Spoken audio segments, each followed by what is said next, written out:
ጤና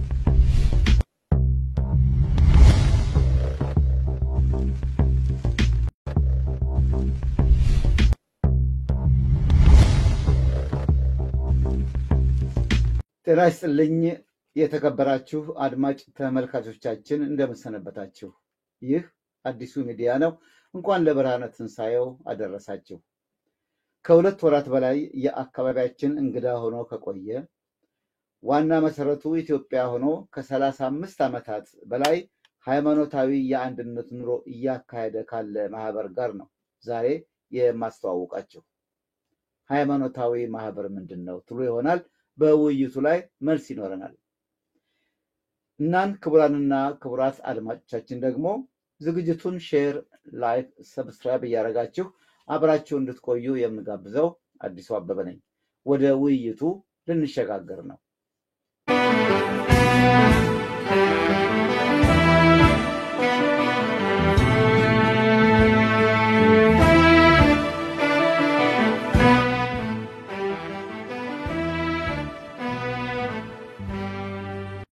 ሰላም ጤና ይስጥልኝ። ዲያቆን ደቅሲዮስ ይባላሉ የዛሬ እንግዳዬ። እኔ ዲያቆን ተብሎ ቢጠሩም አንተ እያልኩ ለማዋየት አልችልም።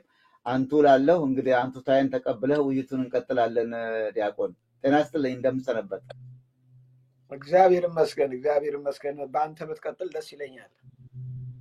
እሺ፣ አይ መልካም። እንደው የኔ ታናናሾች ሁሉ አንተ ሲሉ እንደ እኙን ሰውዬን እንደ አንተ የምትሉት እያልኩ ነው። ደህና ሰነበትኮ? እንዴት ነው አንተ እያልኩ እንድንቀጥል ለውይይቱ እንዲመቸን። የአሜሪካ ከሁለት ወር በላይ እዚህ አሜሪካ የቆየ ይመስለኛል።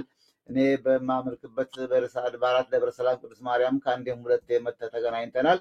ይሄን ውይይት ለማድረግ ካሰብ ቆይቻለሁ። ግን የአሜሪካ ተልእኮህን አጠቃለህ ስትሄድ እንደው ጫፉ ላይ ሆኜ መግለጫ እንድትሰጥ ያህል ነው። በነገው ዕለት ነው ወደ ኢትዮጵያ የምትመለሰው። የአሜሪካ ከራሞትህ እንዴት ነው? የምታገኛቸውን ምዕመናን ዓላማህን በማስተዋወቅ ምን ያህል ተግባራዊ ምላሽ አግኝተሃል? እንደው በአጠቃላይ ሁኔታውን የቆየህባቸውን ሁለት ወራት ወይም ከዛ በላይ ይሆናሉ እና እሱን ትንሽ እንደው ገምግምልኝና ወደ ሌሎች ጥያቄዎች አልፋለሁ። ይሁን። በመጀመሪያ እንግዲህ ለዚች ዕለትና ሰዓት ያደረሰን የእኛን ኃጢአት፣ ድካም፣ ስንፍና ሳይመለከት እንደ ቸርነቱ በእናቱ በእመቤታችን በቅድስት ድንግል ማርያም በቅዱሳን መላእክት ተራዳኢነት በቅዱሳን አበው ቀደምት በገባላቸው ቃል ኪዳን የቸርነቱን ስራ ሰርቶ እዚህች ዕለት ያደረሰን በዓለ ትንሣኤውን ለማክበር ዳግማይ ትንሣኤንም ለማሳለፍ የረዳን ፈጣሪያችን ክብር ምስጋና ይግባው። እንግዲህ እኔ የመጣሁት ወደዚህ በልጄ ምረቃ ምክንያት ነው እና ህዳር አጋማሽ ላይ ነው ወደ አሜሪካን የመጣሁት። ግን ስመጣ ሌላ ዓላማም እንዲሁ በተጨማሪ ይዤ ነበር የመጣሁት። ይኸውም በጽርሐ ጽዮን ዘተዋሕዶ የሐዋርያት አንድነት ኑሮ ማህበር አባል ሆኜ በዛ ከቅድም እንደተገለጸው ከ35 ዓመት በላይ ኖረንበታል እና የዛም ማህበር ተልኮ ደግሞ ለማስረዳት በየአድባራቱ ፈቃድ ካላቸው ጋራ ደብዳቤ ልከን በተፈቀደልን አድባራት ሁሉ ስለ ጽርሐ ጽዮን በማስረዳት በማብራራት በመግለጽ ዓላማውን እያከናወነ ያለውን ምን ድጋፍ እንደሚፈልግ ጥሩ ገለጻ በሚያውቁም አማካኝነት ተደርጓል። እንግዲህ የዚህ የጽርሐ ጽዮን ዘተዋሕዶ የሐዋርያት አንድነት ኑሮ ማህበር ዓላማ ትልቁ ነገር ስብከተ ወንጌልን ማስፋፋት ነው። በ1985 ዓ.ም ወደ ዓላማው ሄዳለሁ። ዲያቆን ደቅሲዮስ እንደው የአሜሪካ ክራሞትህ ምን ይመስላል ለማለት ነው።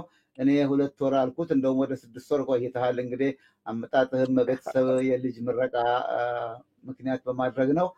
ስለሱም እንኳን ደስ ያለ። በዚህ አጋጣሚ አንተ የማህበሩ የጽርሐ ጽዮን ማህበር ምንድን ነው? እዛ ውስጥ አገልግሎት የምትሰራው በምን ደረጃ ነው? ወይም ያለበት የስልጣን እርከን ምንድን ነው? የጽርሐ ጽዮን ዘተዋሕዶ የሐዋርያት አንድነት ኑሮ ማህበር መምሪያዎች አሉት። ከመምሪያዎቹ አንዱ መንፈሳዊ አገልግሎት መምሪያ ነው። በዛ የዚህ ስብከተ ወንጌል የስልጠና ስራ እና የመለከት መጽሔት ስራ በስሩ አሉ። በእነኚህ ተመድቤ ነው እያገለገልኩ ያለሁት። መልካም።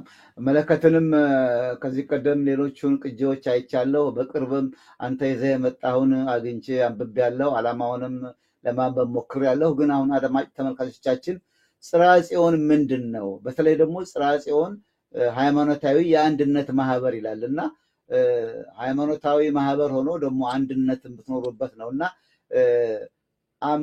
ዓላማውን ብትገልጥልን፣ እዛ ውስጥ ደግሞ የሚካተቱት አባላት ምን ምንድን ናቸው? ኑሯቸውን እዛ ውስጥ እንዴት ነው የሚያካሂዱት?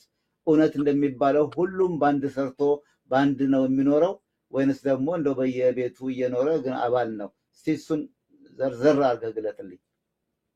ይሁን እንግዲህ የጽርሐ ጽዮን ዘተዋሕዶ የሐዋርያት አንድነት ኑሮ ማህበር ወደኋላ መለስ ብለን ምንጩ መነሻው በአዲስ አበባ የሚገኙ 28 ሰንበት ትምህርት ቤቶች በ66 በለውጡ ጊዜ አጠቃላይ የወጣቶችና ጉልማሶች መንፈሳዊ ማህበር አቋቁመው ነበርና ያ ማህበር አድጎ ወደ አገር አቀፍ ደረጃ በቅዱስ ሲኖዶስ መመሪያው ጸድቆለት እየተንቀሳቀሰ ሳለ ከአይሮማ እና ከአይሴማ በስተቀር ማህበር ሊቋቋም ሊኖር አይችልም በሚለው በመንግስት መመሪያ በወቅቱ በነበረው በዛ ምክንያት ተዘግቶ ሰንበት ትምህርት ቤት ተብሎ በየአጥቢያቸው ብቻ እንዲወሰኑ ተደርጎ ነበርና ያንን ማህበር ሲመሰረት ያንን በበላይነት ሲያካሂዱ የነበሩት አባቶች ይሄንኑ ችግር ተረድተው ማህበረ ደብረ ዘይት በማለት በየወሩ በየበዓታቸው እየተገናኙ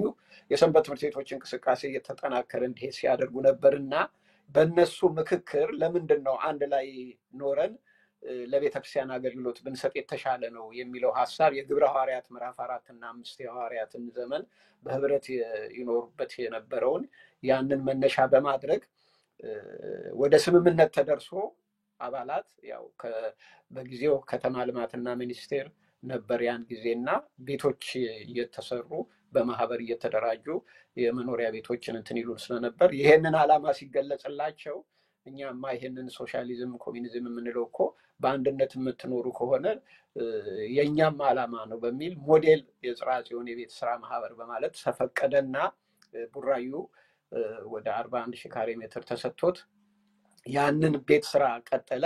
ልክ በ1980 የተጀመረው እንቅስቃሴ ወደ እስከ 1984 ስራው ቀጥሎ የአንድነት ኑሮ በተወሰኑ አባላት ባለቁት ቤቶች ተጀምሮ በ84 ዓመተ ምህረት ከዛ በኋላ እንግዲህ ያንኑ የተቋቋመበትን ዓላማ ቅድም እንደተገለጸው የመለከት መጽሔትን በ1985 ዓመተ ምህረት በማሳተም ስብከተ ወንጌል ማስፋፋት ቀጥሏል። እንግዲህ በተጨማሪ ደግሞ መለከት መጽሔት የሚደርሰው ለተወሰኑ ምዕመናን ማንበብ ለሚችሉ ብቻ ስለሆነ ነገር ግን ወቅቱ ደግሞ ያን ጊዜ በ1990 ዓመተ ምህረት ብዙ አብያተ ክርስቲያናት ገጠር ላይ ያሉ ህብረተሰቡን በቋንቋቸው የሚያስተምራቸው አገልጋይ የሌለበት ጊዜ ብዙዎቹ አብያተ ክርስቲያናት የተዘጉበት ወቅት በመሆኑ የጽርሐ ጽዮን ዘተዋሕዶ የሐዋርያት አንድነት ኑሮ ማህበር ደግሞ ትምህርት ቤት ከፍቶ ክረምት ዝግ ስለሆነ ዘመናዊ ትምህርት ቤት በዛ ለምን እያመጣን ከየቋንቋው እየመጡ በዚህ አማርኛ ትምህርቱን እየወሰዱ ሄደው ህብረተሰቡን በቋንቋቸው ቢያገለግሉ በሚል ስልጠና ተጀምሮ እንግዲህ እግዚአብሔር ይመስገን እስካሁን አገልግሎቱ በተጠናከረ ሁኔታ ከሀገር ውስጥ ከውጭም ያሉ ደጋፊ አባላትን በማስተባበር ስራው እየቀጠለ ይገኛል። እንግዲህ ጠቅለል ሳደርገው ይሄ ነው እንግዲህ ነገሮቹ ሂደቶቹ በጣም ሰፊ ናቸው። በዚህ አይነት ሁኔታ ይሄን ለማስተዋወቅ ነው እንግዲህ ወደዚህም የመጣሁበት። መልካም እንግዲህ ዲያቆን ለክሲዮስ አንተ የዚህ ማህበር የመንፈሳዊ መምሪያው ኃላፊ ነህ።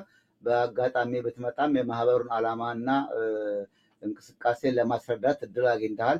እንደው ለሰው የማይገባው ጽርሐ ጽዮን ዘተዋሕዶ የሚባለው የሐዋርያት የአንድነት ኑሮ ማህበር ነው። እንዴት ነው እሱ ነው ትንሽ ለሰው ሊገባ የማይችለው?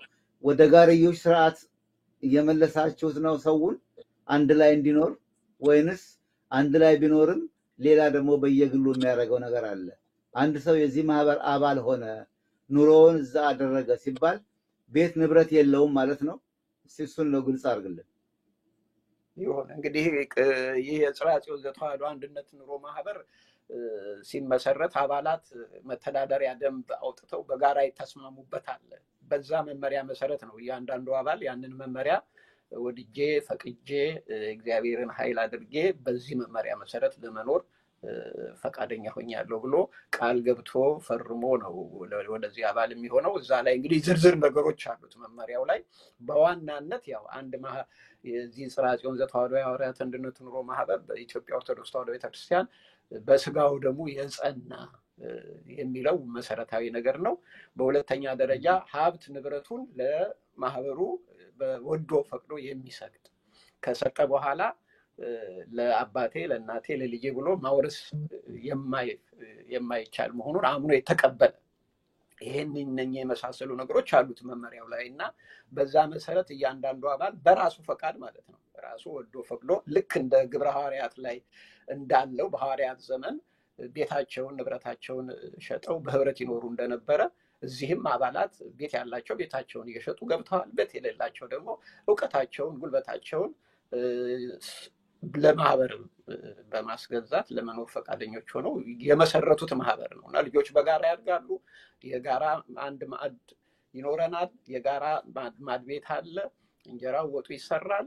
በህብረት ሁሉም ያለውን እያመጣ እየሰጠ ለሚያስፈልገው ነገር ማህበሩ ባለው አቅም መሰረት እየተሰጠው የሚኖርበት ነው። ይህ ማለት ግን ያው መቼም ሰው ሲኖር እግር ለእግርም ይጋጫል እና በማህበራዊ ኑሮ በእውቀት ደረጃ በመንፈሳዊውም በስጋዊውም በደሞዝ ደረጃ ልዩነት ያላቸው አባላት በእውነት ታምር ማለት ይቻላል። እግዚአብሔር መቼም ልስራ ካለ የሚያቅተው ነገር የለምና በእግዚአብሔር ፈቃድ ተስማምቶ ፈተናዎቹን ሁሉ እያለፈ ችግሮች ቢኖሩ በምክክር እየተፈታ እንግዲህ እስካሁን እየተኖረ ነው።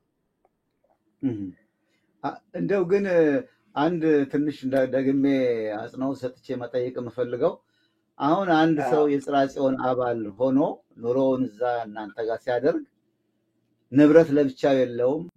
ቢሰራም እሱ ህይወት ዘመኑ ተጠናቆ ሲያልፍ ለሚያወርሰው ነገር የለም፣ እዛ ነው የሚቀረው እና የሰውን ልጅ ኑሮ አሁን ማንም ሰው ነው ለልጆቼ ልኑር ለልጆቼ የማወርሰው ቅርስ ላብጅ ብሎ ያስባል ሰው።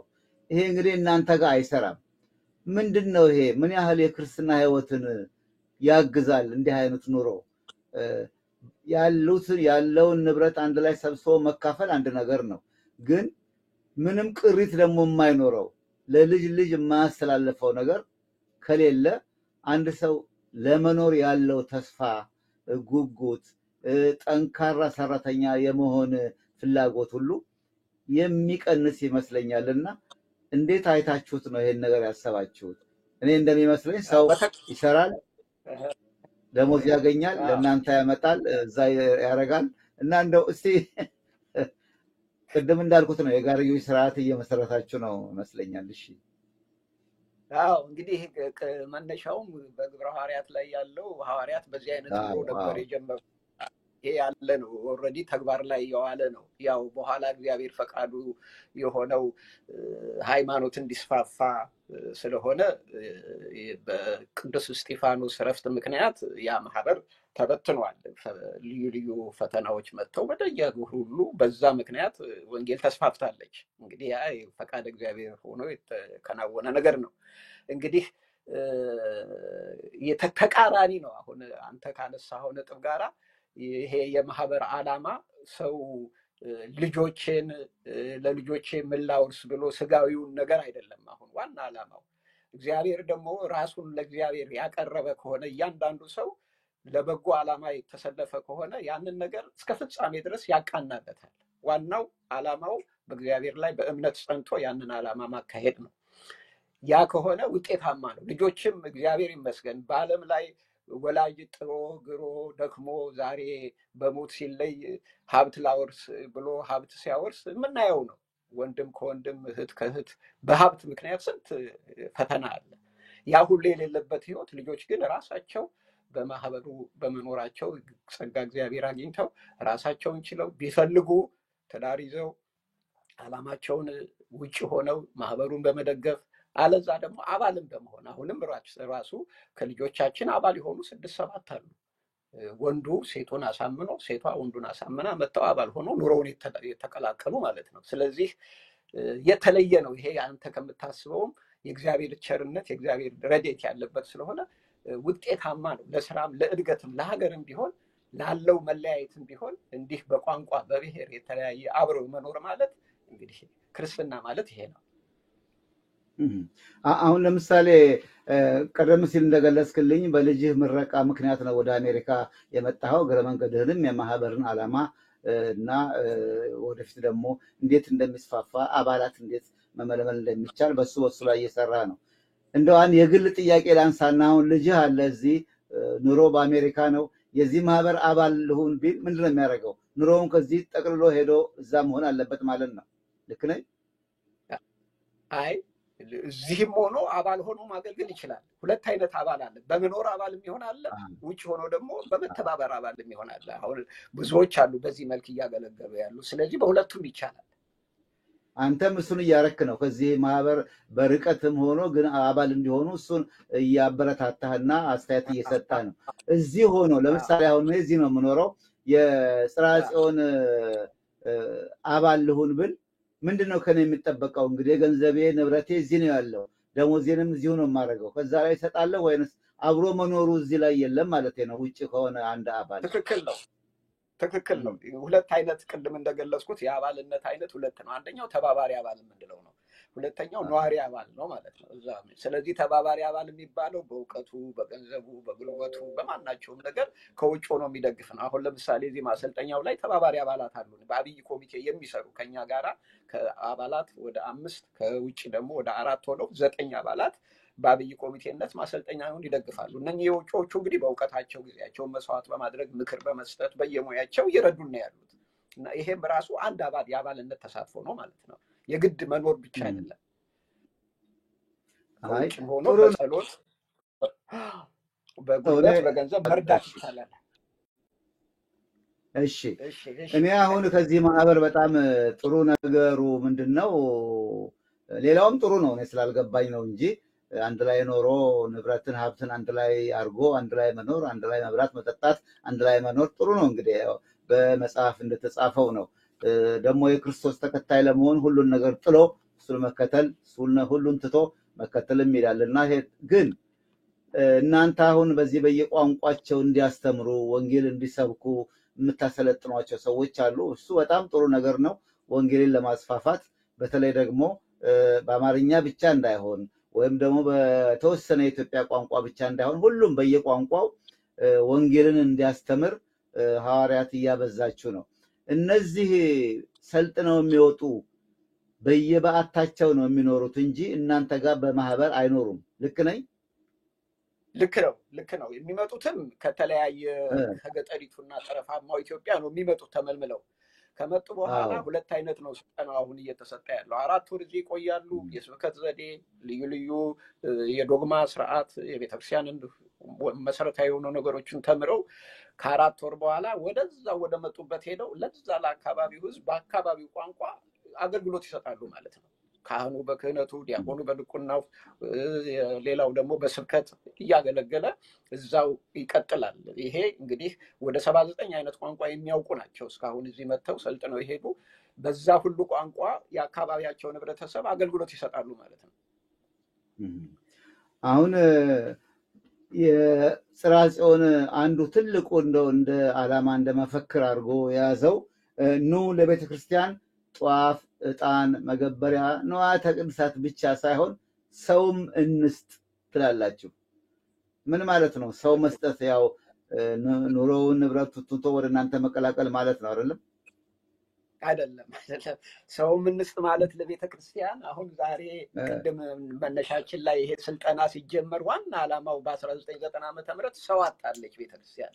አገልጋይ ማለት ነው። አገልጋይ ሰው አጣለች። ምን አይነት አገልጋይ? በቋንቋው ህብረተሰቡን የሚያገለግል። ሌሎቹ ቋንቋውን አጥንተው ከውጭ እየመጡ ህብረተሰቡን እየሰበኩ ወደ ራሳቸው ይወስዱታል። እኛ ግን እዚህ ተቀምጠን ህብረተሰቡ ጋር መድረስ አልቻልንም። በቋንቋው ልናገለግለው አልቻልንም። ይሄ ሰው አጥቷል።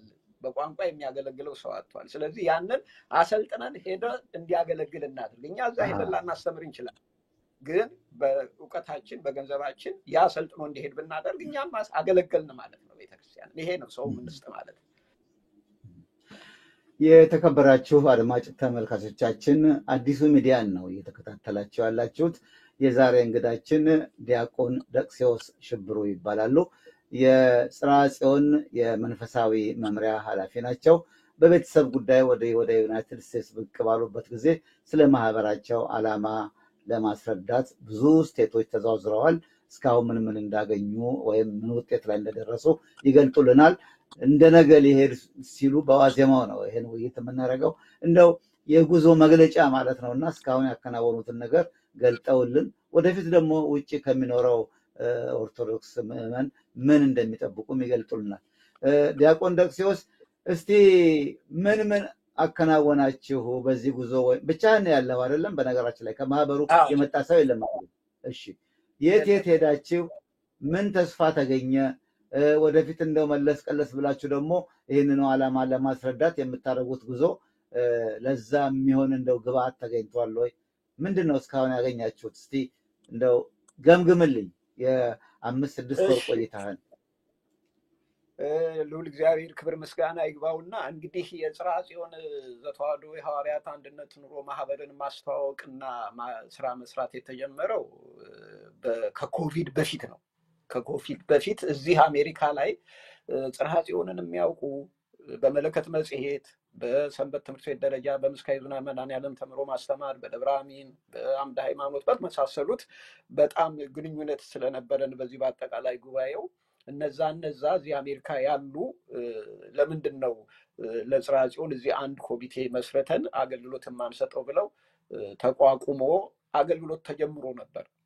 ኮቪዱ በመካከል ላይ ትንሽ አዳከመው እንጂ ስራቸውን ቀጥለው ነበር። ቢሆንም በኮቪዱ ጊዜ በየቀኑ በጽርሐ ጽዮን ስም የተከፈተ የስብከተ ወንጌል አገልግሎት ይሰጥ ነበር። ለምዕመናኑ ማጽናኛ ማበረታቻ የሚሆን ሁሉም በየቤቱ የሚከታተለው ማለት ነው። ስለዚህ ያ አገልግሎት ተጠናክሮ እንዲቀጥል ነው አንዱ ዓላማ ወደዚህ መምጣቴና እዚህ ያለው ኮሚቴ ጋር ተገናኝተን ማክሰኞ እየተሰበሰብን ብዙ ስራዎችን ከጉዞው ጀምሮ በተለይ እዚህ ላይ ወይዘሮ ፋሲካ አስራትን ማንሳት እችላለሁ። ከመነሻው ከምንጩ ገና ልመጣ ሲታሰብ ጀምሮ አድባራቱ ጋራ ደብዳቤ በመጻጻፍ በስልክ በመነጋገር ፕሮግራም በማስያዝ አመቻችታ ኮሚቴውም ጋራ እየተሰባሰብን እየተመካከርን እንግዲህ ቀላል አይደለም። በየስቴቱ በየአድባራቱ ቢያንስ ከ20 በላይ አድባራት ነው መድረክ ሰጥተውኝ ያስተዋወቁ ማለት ይቻላል።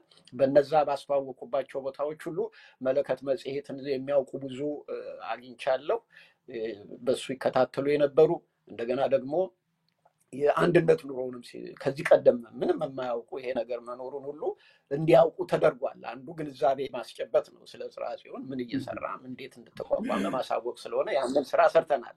በተረፈ ደግሞ ቃል ኪዳን ሰነድ ዜልም ስለነበረ የካቲት 30 ላይም ደግሞ ጎፈንድሚ ስለነበር እዛም ላይ ሁሉ አስተባብረን እግዚአብሔር ይመስገን ጥሩ ድጋፍ ተገኝቷል ማለት ይቻላል። እና በዚህ ዙሪያ በግል ደረጃ በገንዘባቸው፣ በጉልበታቸው በእንግድነት በመቀበል ያስተባበሩ፣ የረዱ፣ የደገፉ በአብያተ ክርስቲያናት ደረጃ ደግሞ የደብረ አለቆቹ በሊቃነ ጳጳሳት ደረጃም ጳጳሳቱ ሁሉ በተለይ ጽርሐ ጽዮን የሚያውቁ ብዙዎች ስለነበሩ እዛ መድረክ ላይ በማስተዋወቅ በመግለጽ ድጋፍ ሊደረግለት ይገባል በማለት ልዩ ቅስቀሳ አድርገውልናል።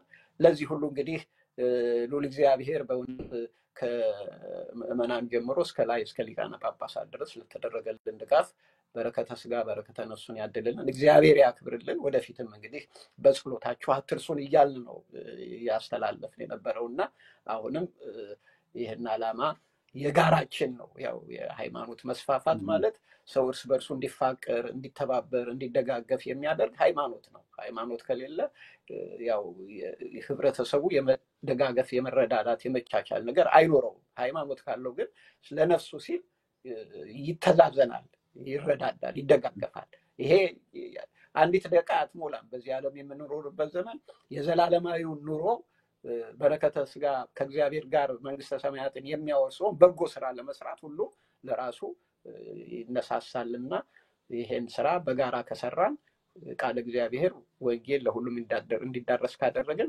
ሰላምም ፍቅርም አንድነትም ይመሰረታል። መልካም። የጽርሐ ጽዮን የአሜሪካ ጉዞ ብለን ነው እንግዲህ ርዕስ የሰጠነው ለዛሬው ውይይት። ጉዞ ምን ይመስላል፣ ተሳካ ወይም ስለሞት ምን እንቅፋት ነበር ነው። ተሳካ ጉዞ ምግቡም ምኑም እግዚአብሔር አየሩ ይመስገን ተሳክቷል። ምግቡም ከምግቡ በስተቀር ማለት ነው። ምግቡ እንዳልኩት እኔ ስኳር አልጠቀምም፣ ጨው ነገር አልጠቀምም። በየሄድኩበት ደግሞ ጥንቃቄ ማድረግ ያስቸግራል።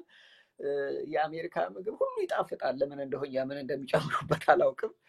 በተለይ ደግሞ ጭራሽ ውፍረት ሰውነቴ ጨምሮ ነው ያየሁት። እና እንግዲህ በተረፈ ምንም ህመም ሳያጋጥመኝ ጨርሻለሁ ማለት ይቻላል። ምንም አይነት ህመም አላጋጠመኝም።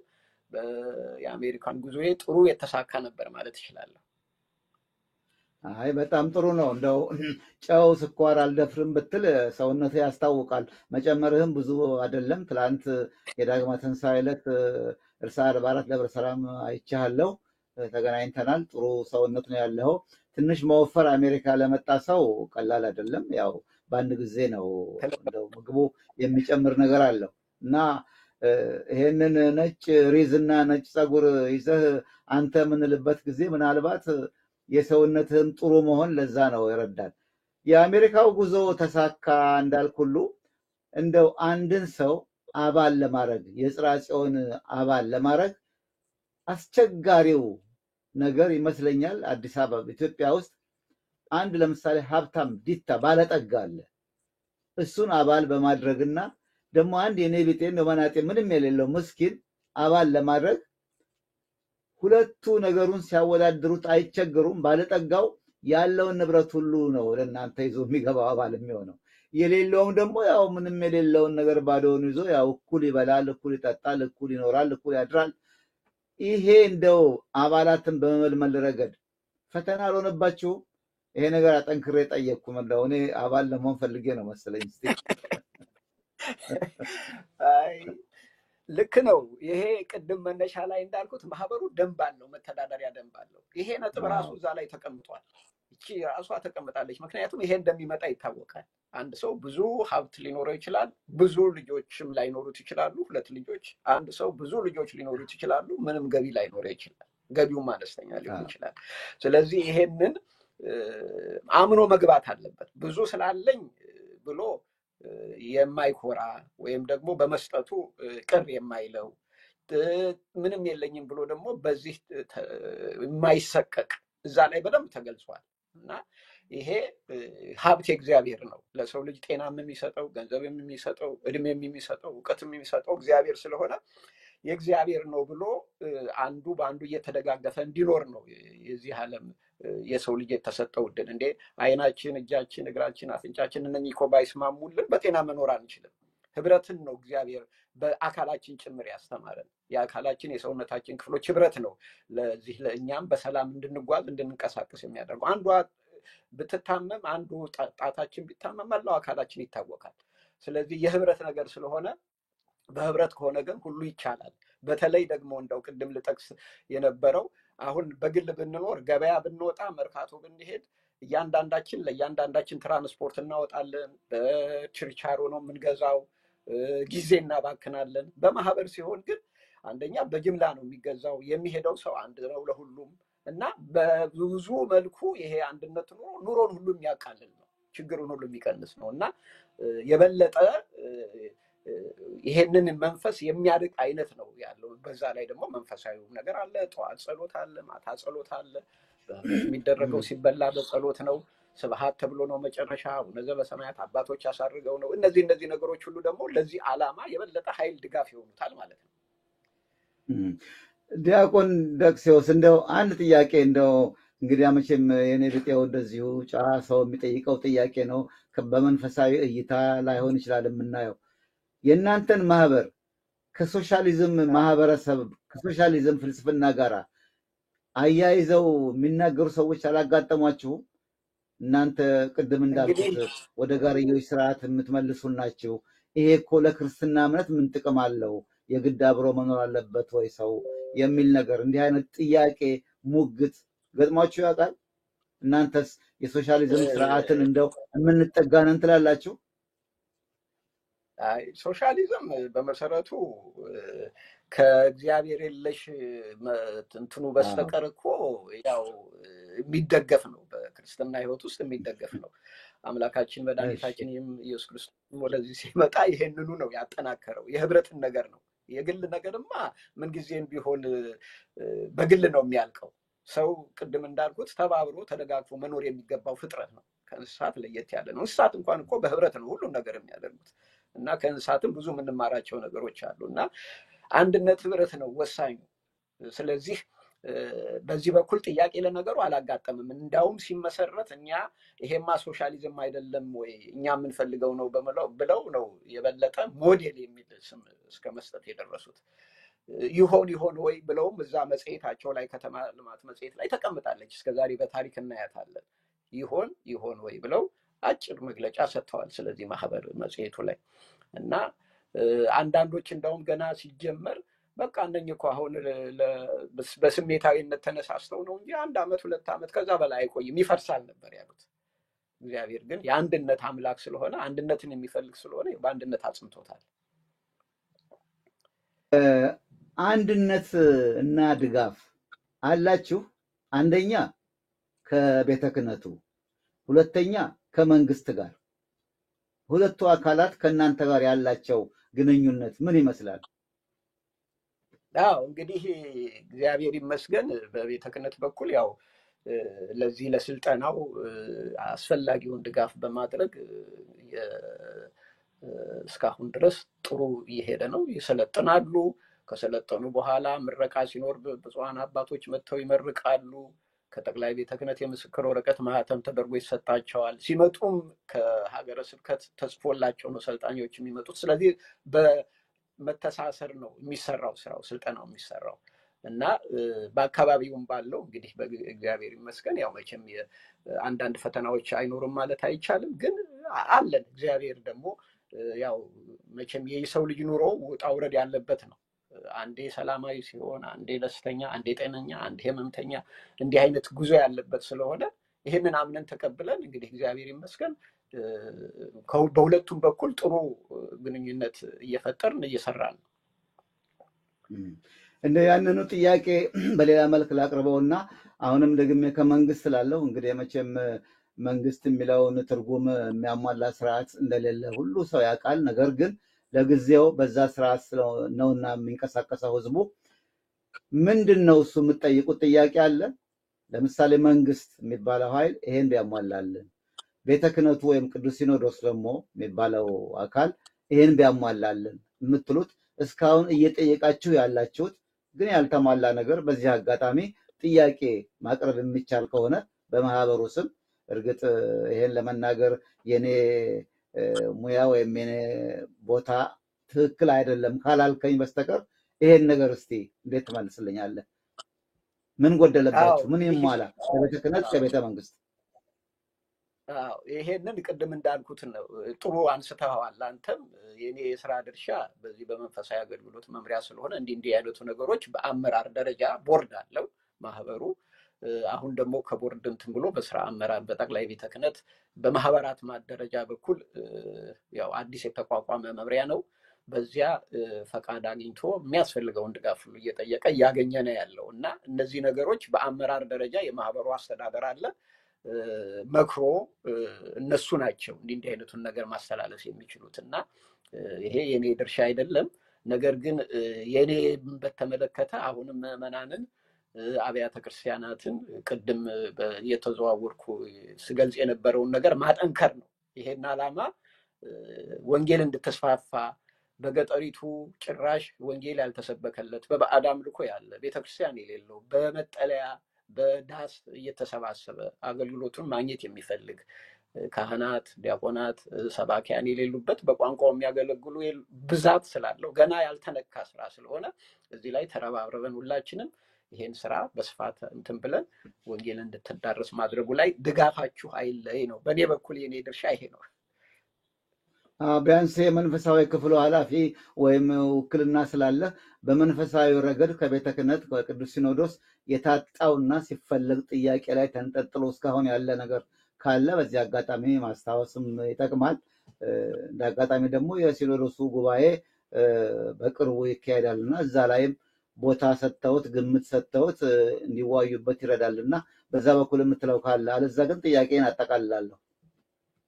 ይሁን እንግዲህ ያው ይሄው የተጀመረው አገልግሎት በተለያዩ አካባቢዎች ላይ የምልመላው ጉዳይ ተጠናክሮ እንዲቀጥል ነው የኛ እንትናችን። በስልጠና ጉዳይ ላይ ምልመላ ላይ ለምሳሌ አንደኛ እንትኑን በደንብ ባለመረዳት መልክቱ በደንብ ሳይደርሳቸውም እየቀረ ያለው ኮሚኒኬሽኑም በተለያየ ምክንያት በደንብ ላይደርስ ይችላል። በዛ ስልጠናና ምልመላው ላይ ነው እንግዲህ ምልመላው ላይ በመጀመሪያ ደረጃ እዚህ ሲመጡ የግድ አማርኛው የሚሰጠው ሁሉም ከተለያየ አካባቢ የሚመጣው በየራሱ ቋንቋ ማስተማር እጅግ አዳጋች ስለሆነ ሁሉንም የሚያማከለው አማርኛ ነው። አማርኛ መቻል አለበት፣ ማንበብ መጻፍ መቻል አለበት።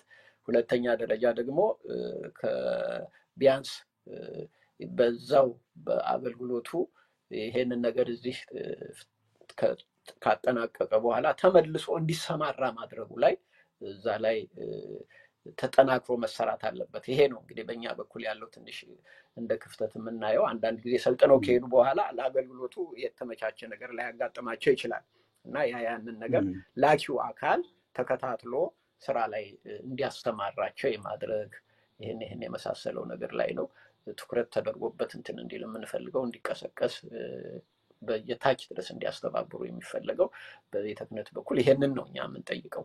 በተረፈ ሌሎቹ ነገሮች እንግዲህ ቅድም እንዳልኩት በአስተዳደር ደረጃ እየተመከሩ የሚቀርቡ ነገሮች ይኖራሉ ወደፊት። መልካም ነው። ዲያቆን ደቅሴዎስ የጽርሐ ጽዮን የአሜሪካ ጉዞ እንደተሳካ ገልጠህልኛል። እንኳን ደስ ያላችሁ፣ እንኳን ደስ ያለህ። ስራ አገልግሎትህ የተሳካ በመሆኑ ከዚህ ቀደም ከማህበሩ ዋና ፕሬዚዳንት ናቸው። በስልክ ተገናኝተን ረጅም ማናቸው ስራ አስኪያጁ ስራ አስኪያጁ ጋር ነው ተገናኝተናል እና አሁንም ደግሞ ወደፊት የቀረ ነገር ካለ ቅድም እንዳልኩት ዛሬ አንተ ከዚህ ስትጨርስ ተልእኮህን ጉዞህን ስትጨርስ እንደ ማጠቃለያ እንደ መግለጫ ነገር ነው የሰጠህን፣ ለእኛ እንደ መግቢያ ነው። ስለ ማህበሩ ትንሽ ግንዛቤ የጨበጡ ግን ደግሞ ጥያቄ ያላቸው ካሉ እኔም እነሱን ጥያቄዎች ይዤ ከስራ አስኪያጁ ጋራ ወደፊት እንዋያለን። እስካሁን ለሰጠኸኝ ጊዜ ስለሰጠኸኝ መልስ እግዚአብሔር ይስጥልኝ፣ እግዚአብሔር ያክብርልኝ። ምናልባት እዚህ እንደው መልምላችኋቸው አዘጋጅታቸው የሄድካቸው የምትሄደው ሰዎች ምን ማድረግ እንዳለባቸው ወደፊትም ደግሞ የምትጠብቁትን ነገር ወይም የምታመሰግነውም እንደዚህ አካል ካለ አንድ የማጠቃለያ ነገር አድርግልኝና ፕሮግራሜን ዘጋለሁ። እግዚአብሔር ይስጥልኝ በጣም። እሺ እግዚአብሔር ያክብርልን አቶ አዲሱ። እንግዲህ ትልቅ ነገር ነው፣ አንዱ ማስተዋወቅ ነው። እኛም ብዙ ጊዜ የምንወቀሰው እናንተ ማህበሩ ይሄን ያህል ስራ እየሰራ ምንም አታስተዋውቁትም፣ ምንም የህዝብ ግንኙነት ስራ አልተሰራም የሚል ወቀሳ በተደጋጋሚ ነገረን ነበር። እኛም ደግሞ ፈተና እንዳይመጣ ውዳሴ ከንቱ እንዳይመጣ በመፍራት በመስጋት ነው ብዙ ነገሮች ውስጥ ይዘኑ እንሰራ የነበረው ከተወሰኑ ተባባሪ አባላት ጋር። አሁን ግን ያው ስራው ይፋ መውጣት የሚገባበት ደረጃ ስለሆነ ያለው ያንን አጠናክረን እየቀሰቀስን ያለ ነው እና በእውነት በዚህ ያንተም በሚዲያ የማስተዋወቁ ቀላል ነገር አይደለም። ዜሉን ብትለቅልን በዜል የሚችሉትን ከአንድ ሰልጣኝ ጀምሮ አስተዋጽኦ ቢያደርጉ እኛ ጋር አሁን በግምት ለአንድ ሰልጣኝ ለ4 ወር ለምግብ ብቻ $100 በቂ ነው ብለን ገምተን እየጠየቅን እያስተባበርን ነው። በአመትም ደግሞ ለ1 አመት የሚቆዩ ዲያቆናትና ካህናት አሉ፣ ቀሳውስት። እነሱ ደግሞ እዛው ገጠር ላይ ሄደው ሙያቸውን አስፋፍተው በተቻለ ለገጠሩ አገልግሎት እንዲሰጡ ለማድረግ የ1 አመት ስልጠና አለ፣ ለሱ $300 ነው እና ይሄንን በዜል በማስገባት እንዲተባበሩን ቢደረግ ስራውን አስፍተን ለመቀጠል እንችላለን። ያው አቅማችን ብዙም ስላልሆነ በእኛ ደረጃ ማለት ነው። ሌላው ደግሞ ይሄንን ስልጠና በልመና ማካሄድ እጅግ ፈታኝ ነው። እግዚአብሔር ይመስገን እስካሁን ግን አላሳጣንም። በእውነት ተባባሪ ድጋፍ ሰጪ አላሳጣንም። እስከ ባለፈው አመት ራሱ በቂ ገንዘብ አግኝተን ነው ቅስቀሳ ሳናደርግ እንደዚህ በሚደረጉት ጉባኤያት በተገኘው ስልጠናውን ያካሄድ ነው እና አሁንም እግዚአብሔር ይመስገን ከዚህ ጥሩ ነገር ይገኛል። ግን ልመና ፈታኝም ስለሆነ አስቸጋሪም ስለሆነ ከልመና ይልቅ ገቢ ኖሮት በዛ ገቢ የሚንቀሳቀስበትን መንገድ ለማመቻቸት የታቀደ ፕሮጀክት አለ። ይኸውም አንድ ባለ 4 ፎቅ ህንፃ በማህበረ ቅዱሳን አማካኝነት ዲዛይን ተደርጎ ዋጋው ተገምቶ ተሰጥቶናል። እሱን ፈቃድ ጨርሰናል ለማስጀመር። እንግዲህ እግዚአብሔር ቢፈቅድ በሱ አረጋውያን መጦሪያ በመስራት ክሊኒክ በመስራት የመሳሰሉትን ከስልጠናው ጋር ተያያዥ የሆኑ ከገጠርም ከከተማም ያሉ ህፃናትን በክረምት እየተቀበሉ የማሰልጠን ጉዳይ፣ ከዚህም ከአሜሪካም ቢሆን ክረምት ረፍታቸው ሲሆን ሄደው ቆይተው ተምረው አንዳንድ ነገር ግንዛቤ አግኝተው እንዲመጡ የማድረግ እቅዶች አሉና ከስልጠናው ጋር ተያያዥ የሆኑ ስራዎች ለዛ ህንፃም መስሪያ ማጠናቀቂያ ድጋፍ የምናገኝበትን ነገር ይሄ ባለ 4 ፎቅ ህንፃ ተገንብቶ በሚገኝ ልዩ ልዩ እንቅስቃሴዎች በዛ ከልመና ነፃ ወጥተን ስልጠናውን በዛ በሚገኝ ገቢም ለማካሄድ ሌሎች ስራዎችንም የማህበሩን ዓላማዎች በዛ ለማስኬድ ነው የታሰበው። እንግዲህ እግዚአብሔር ይመስገን የልማትም ስራዎች አሉን። ከብት እርባታ አለን፣ ያንን ለማስፋፋት ዘመናዊ ትምህርት ቤት እስከ 8 አለን፣ ያንን ለማጠናከር ማተሚያ ቤት አለን፣ ያንንም ለማጠናከር ኦቾሎኒ ቅቤ ደግሞ እናመርታለን። ያንን ለማስፋፋት እንግዲህ በዛ በእውነት ራሱን በራሱ የሚያካሂድበትን የማህበሩን ዓላማ የምናስቀጥልበትን እንትን ለማለት ነው። በዚህ እንግዲህ ቅስቀሳ በመቀጠል በእናንተም በኩል በዚህ በሚዲያ በሚደረገው ቅስቀሳ ጥሩ ተስፋ እናገኛለን ብለን እንትንላለን። ስለዚህ ይሄንን እድል በመስጠትና በማስተዋወቅ ስለረዳን እግዚአብሔር በረከተ ስጋ በረከተ ነፍስ ያድልልን። በየሄድኩበትም ቅድም እንዳልኩት በየሄድኩበትም በእንግድነት በመቀበል በቤታቸው በማስተናገድ ገንዘባቸውን ጊዜያቸውን መስዋዕት በማድረግ እንደገና ደግሞ በዚህ በተለያየ መንገድ ገንዘብ አስተዋጽኦ ለስልጠናው በማድረግ በመድረክ በመፍቀድ የደብረ አለቆችም በመድረክ በመፍቀድ ስለ ጽራጤውን በማስተዋወቅ ብፁዓን አባቶችም እንደዛው በየቦታው በእውነት ከምጠብቀው በላይ ነው ድጋፍ ያገኘሁት። እግዚአብሔር በእውነት የነፍስ ዋጋ ያደርግልን።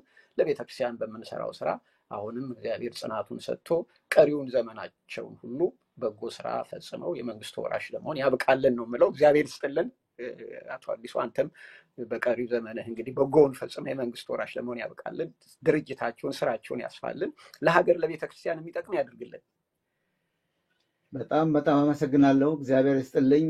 ዲያቆን ደቅሴዎስ ሽብሩ ቃለ ሕይወት ያሰማልኝ። ስለ ምርቃቱም አመሰግናለሁ። ወደፊት ደግሞ እንግዲህ ቅድም እንዳልኩት ከዋናው ስራ አስኪያጅ አዲስ አበባ ካሉት ከዚህ ቀደም ትንሽ ተጨዋውተናል፣ በሰፊው ተነጋግረናል። አንድ ቀን አቀርባቸዋለሁ። የቀረ ጥያቄ ካለ እናቀርባለን።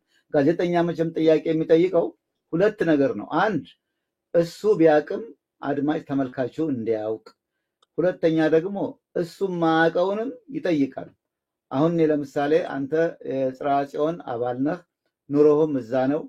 እንደው እንደ ጽርሐ ጽዮን አባልነትህ በግል አሁን ወጣ ስትል ለታክሲ ለአንዳንድ ነገር ብሎ ሰው ስጦታ ጉርሻ ቢሰጥ ያ ገንዘብ ተጠቃሎ እዛ ይገባለሁ የሚል ጥያቄ አሁን የሞኝ ጥያቄ ሊመስል ይችላል። እንዲህ አይነት ጥያቄ እናነሳለን ወደፊት። አሁን የተሰጠህን ጉርሻ ሁሉ አጠራቅመህ እዛ ስጥ ማለት አይደለም። እሱ እንደ ደንባችሁ የሚሆን ነገር ነው። በጣም በጣም አመሰግናለሁ። እግዚአብሔር ይስጥልኝ። በጣም የተቃና መንገድ ያድርግልህ። ዛሬ ስንዋይ የዳግም ትንሣኤ ማግስት ማለትም ሚያዝያ 20 1917 ዓመተ ምህረት ነው። ነገ ሚያዝያ 21 ከዚህ ከአሜሪካ ትነሳለህ። በሰላም በ22 ትገባለህ። በመንገድ ሁሉ እግዚአብሔር ይጠብቅህ። ስራችሁ የተቃና ይሁን። መቼም መልካም ነገር ይመስለኛል። መንፈሳዊ አገልግሎትን የሚሰጥ ነው። የሰውን ልጅ ህይወት ወደ መንፈሳዊነት የሚለውጥ ተልእኮ ላይ ነው ያላችሁትና የተቃና ስራ እንድትሰሩ በግሌ መልካም ምኞቴን እገልጣለሁ። አድማጭ ተመልካቾቻችን እስካሁን አብራችሁ ስትከታተሉ የቆያችሁት ከዲያቆን ደቅሴዎስ ሽብሩ ጋራ ስለ ጽርሐ ጽዮን የአንድነት መንፈሳዊ ማህበር ያደረግነው ውይይት ነው። ጽርሐ ጽዮን የአሜሪካ ጉዞ ምን ይመስላል የሚለውን ነገር ቅድም እንዳልኩት ነገ ከዚህ ሀገር ከመሄዱ በፊት አጠር ያለ መግለጫና ማብራሪያ እንዲሰጥ ነው ያደረኩት። አብራችሁን ስለቆያችሁ ይልቁንም ፕሮግራሙን ዝግጅቱን ሼር፣ ላይክ፣ ሰብስክራይብ እያደረጋችሁ ስለተከታተላችሁን ከልብ አመሰግናለሁ። አዘጋጅና አቅራቢው አዲሱ አበበ ነኝ። ሰላም፣ መልካም የትንሣኤ በዓል ለሁላችሁም ይሆንላችሁ። አመሰግናለሁ።